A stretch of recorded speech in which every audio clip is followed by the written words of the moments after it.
किसी से इतनी ही बात करो जितनी वो करना चाहते हैं। किसी की इतनी ही परवाह करो जितनी वो बर्दाश्त कर लें। किसी से इतना ही मिलो जितना वो मिलना चाहते हैं, क्योंकि इस दौर में मुखलिसी से ज़्यादा मुनाफ़िक़त के चर्चे हैं।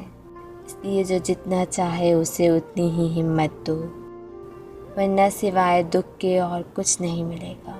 जब लोगों के दरमियान बैठे हुए आंखें पानी से भर आएं और मुँह छुपाकर आंसू साफ करने पड़े और चेहरे पे ज़बरदस्ती की मुस्कुराहट सजानी पड़े, तब ज़िंदगी से ज़्यादा बेरहम कुछ नहीं होता। इंतज़ार एक अज़ियत है, फिर चाहे हाथ में मोबाइल पकड़ के किसी का मैसेज का हो, चौखट पे बैठ कर किसी के लौट आने का हो, बिस्तर पर लेट कर नींद का हो, या ज़िंदगी से हार कर मौत का।